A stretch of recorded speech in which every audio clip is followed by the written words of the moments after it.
ഇപ്പോൾ നാം ശ്രവിച്ചുകൊണ്ടിരിക്കുന്നത് morning voice ആത്മീയ ശുശ്രൂഷയാണ്. ഇന്ന് ഉൽപ്പത്തി പുസ്തകത്തിൽ നിന്നും കർത്താവിൻ്റെ ദാസൻ ജെയിംസ് എം തോമസ് നെടുമ്പാശ്ശേരി ധ്യാനചിന്തകൾ പങ്കുവയ്ക്കുന്നു. പല നാൾ കരുതി ഞാനേകനെന്ന് അന്നാളിലവനെന്നോടു ചൊല്ലി. പല നാൾ കരുതി ഞാനേകനെന്ന് അന്നാളിലവനെന്നോടു ചൊല്ലി. ലോകാന്ത്യത്തോളവും കൂടെയിരിക്കുന്നു, നിന്നോടു കൂടെയുണ്ട്. ലോകാന്ത്യത്തോളവും കൂടെയിരിക്കുന്നു, നിന്നോടു കൂടെയുണ്ട്. സ്വർഗത്തിലെ ദൈവത്തിൻ്റെ മാറ്റപ്പെടാത്ത വചനത്തിൻ്റെ കേൾവിയിലേക്ക് അങ്ങേ സ്വാഗതം ചെയ്യുന്നു. മോർണിംഗ് വോയിസ് എന്ന ആത്മീക ശുശ്രൂഷയിൽ അനേക നാളുകളായി ഉൽപ്പത്തി പുസ്തകത്തെ അധികരിച്ചുള്ള കാര്യങ്ങളാണല്ലോ നാം പഠിച്ചുകൊണ്ടിരിക്കുന്നത്. ഉൽപ്പത്തി പുസ്തകത്തെ അധികരിച്ചുള്ള 287 എപ്പിസോഡിലേക്ക് അങ്ങേ ഹൃദ്യമായി സ്വാഗതം ചെയ്യുന്നു. നാം തിരുവചനത്തിലേക്ക് വരുമ്പോൾ 37 അധ്യായം ഉൽപ്പത്തി പുസ്തകം 3-4 വാക്യങ്ങൾ വായിച്ചു കേൾപ്പിക്കാം. യോസേഫ് വാർദ്ധക്യത്തിലെ മകനാകൊണ്ട് ഇസ്രായേൽ എല്ലാ മക്കളിലും വെച്ച് അവനെ അധികം സ്നേഹിച്ച് ഒരു നിലയങ്കി യോസഫിന് ഉണ്ടാക്കിച്ചു കൊടുത്തു.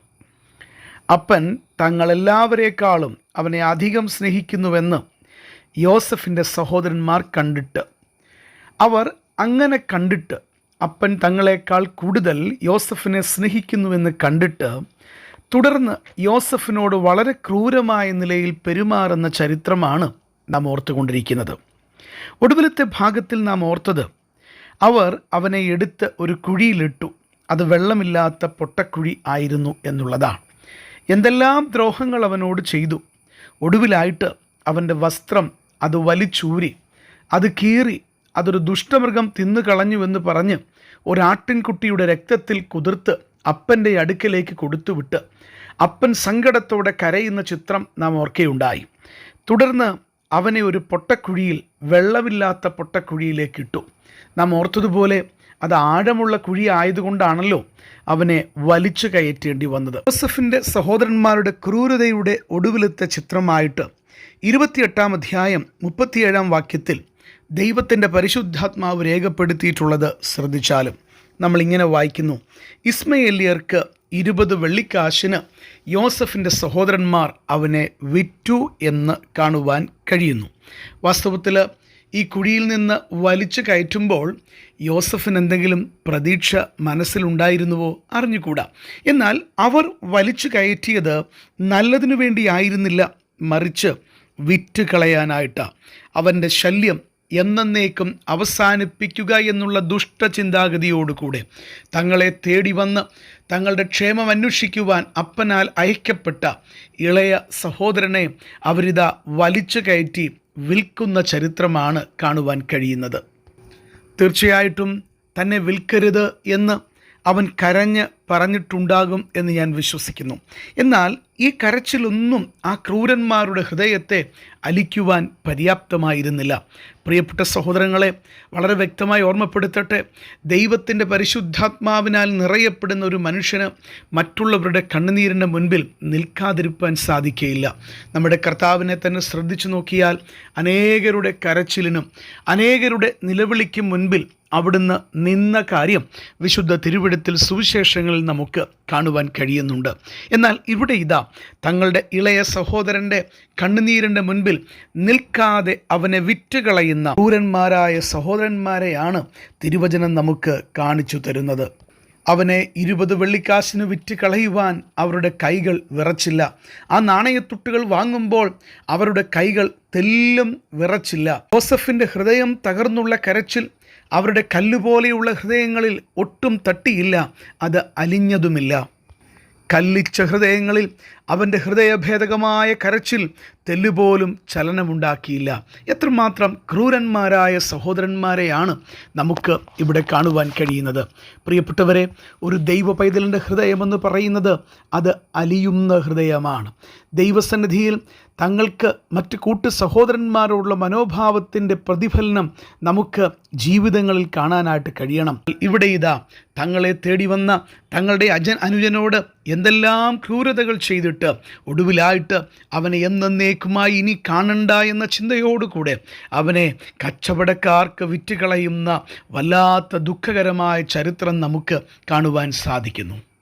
തുടർന്ന് 28 വാക്യം ശ്രദ്ധിച്ചാലും 37 അധ്യായം ഉൽപ്പത്തി പുസ്തകത്തിൽ മിദ്യാന്യ കച്ചവടക്കാർ കടന്നു പോകുമ്പോൾ അവർ യോസഫിനെ കുഴിയിൽ നിന്ന് വലിച്ചു കയറ്റി. ഇസ്മയേലിയർക്ക് 20 വെള്ളിക്കാശിന് അവനെ വിറ്റു. അവർ യോസഫിനെ മിസ്രൈമിലേക്ക് കൊണ്ടുപോയി. അവനെ ഇസ്മയേലിയർക്ക് 20 വെള്ളിക്കാശിന് വിറ്റു. ചരിത്രം പിന്നീട് മുന്നോട്ട് പോകുമ്പോൾ നമുക്ക് കാണുവാൻ കഴിയുന്നത് നമ്മുടെ വാഴ്ത്തപ്പെട്ട കർത്താവിനെ വിറ്റുകളയുന്ന യൂദാസിനെ കാണാൻ കഴിയുന്നുണ്ട്. 30 വെള്ളിക്കാശ് അവൻ കരങ്ങളിൽ വാങ്ങിയിട്ട് കർത്താവായ യേശുക്രിസ്തുവെന്ന അവൻ്റെ ഗുരുവിനെ, നിഷ്കളങ്കനായ ദൈവകുഞ്ഞാടിനെ ഒറ്റിക്കൊടുക്കുന്ന ചരിത്രവും നമുക്ക് കാണുവാൻ കഴിയുന്നുണ്ട്. കാശിനു വേണ്ടി എന്തും ചെയ്യുന്ന ഒരുപാട് ആളുകളുള്ള വല്ലാത്തൊരു ലോകത്തിലാണ് നമ്മൾ ജീവിക്കുന്നത്. അനീതിയുടെ കൂലി കൊതിക്കുന്ന അനേകരാൽ നിറയപ്പെടുന്ന ഒരു ലോകമാണ് നമുക്ക് ചുറ്റുപാടുമുള്ളത്. എന്നാൽ ദൈവപൈതങ്ങളെ സംബന്ധിച്ചിടത്തോളം അരുതാത്ത ഒരു നാണയത്തൊട്ടും ആരുടെയും രക്തത്തിൻ്റെ വില നമ്മുടെ ജീവിതങ്ങളിൽ ഉണ്ടാകാനായിട്ട് പാടുള്ളതല്ല. അവർ യോസഫിനെ മിസ്രൈമിലേക്ക് കൊണ്ടുപോയി എന്ന് പറഞ്ഞ് 28 വാക്യത്തിന് ഫുൾ സ്റ്റോപ്പ് ഇടുകയാണ്. അവർ യോസഫിനെ മിസ്രൈമിലേക്ക് കൊണ്ടുപോകുമ്പോൾ ഇവരുടെ ഹൃദയത്തിൻ്റെ ചിന്ത എന്താ? അവർ ചിന്തിച്ചിട്ടുണ്ട്, ഇവനെ കൊണ്ടുള്ള ബുദ്ധിമുട്ട് അവസാനിച്ചു, ഇനി ഇവനെ കാണേണ്ടി വരികയില്ല, അപ്പൻ്റെ സ്നേഹം ഇനി ഇവന് അനുഭവിപ്പാൻ കഴിയുകയില്ല. എന്നാൽ ഒരു കാര്യം ഓർമ്മപ്പെടുത്തട്ടെ, സ്വർഗത്തിലെ ദൈവം അവിടെ നിന്ന് ആരംഭിക്കുകയായിരുന്നു.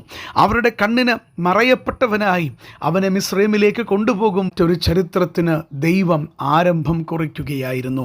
എന്നെ ശ്രദ്ധിക്കുന്ന പ്രിയ സഹോദരങ്ങളെ, മനുഷ്യർ നമ്മളെ ബുദ്ധിമുട്ടിക്കുമ്പോൾ, നമ്മുടെ കണ്ണുകൾ നിറയുമ്പോൾ ഒരു കാര്യം ഓർക്കുക, നമ്മളെ മുന്നോട്ട് നടത്തുവാൻ കഴിവുള്ളവനാണ് സ്വർഗത്തിലെ നമ്മുടെ പിതാവ്. മനുഷ്യർക്ക് അറിയാത്ത വഴികളിലൂടെ മനുഷ്യർ നമ്മളെ തള്ളിക്കളയുമ്പോൾ കർത്താവ് നമുക്ക് വേണ്ടി വഴികൾ തുറക്കുന്ന സ്വർഗീയ പിതാവാണ്. യോസഫിൻ്റെ ദൈവം അവനോട് വിശ്വസ്തനായിരുന്നു. യോസഫിൻ്റെ ചരിത്രം അവസാനിപ്പിക്കുവാൻ മനുഷ്യർ ശ്രമിച്ചെങ്കിലും സ്വർഗത്തിലെ ദൈവം അത് മുന്നോട്ട് കൊണ്ടുപോകുന്ന ചരിത്രമാണ് നമുക്ക് തുടർന്ന് കാണുവാൻ കഴിയുക. ഈ ദൈവത്തിൻ്റെ സന്നിധിയിൽ വളരെ വിശ്വസ്തയോടെ ജീവിപ്പാനായിട്ട് നമുക്ക് തീരുമാനമെടുക്കാം. മനുഷ്യർ തള്ളുമ്പോൾ സങ്കടപ്പെടേണ്ട, മനുഷ്യർ തള്ളുമ്പോൾ തീർന്നുവെന്ന് ചിന്തിക്കേണ്ട. ദൈവം തീർച്ചയായിട്ടും നമ്മെ നടത്തുവാൻ മതിയായവനാണ്. അതിനായിട്ട് നമ്മുടെ ഹൃദയങ്ങളെ കർത്താവിൻ്റെ മുൻപിൽ കൂടുതൽ താഴ്ത്തുവാൻ സാധിക്കട്ടെ എന്ന് പ്രാർത്ഥിച്ചുകൊണ്ട് വാക്കുകൾ നിർത്തുന്നു. ദൈവം അങ്ങേ അനുഗ്രഹിക്കട്ടെ.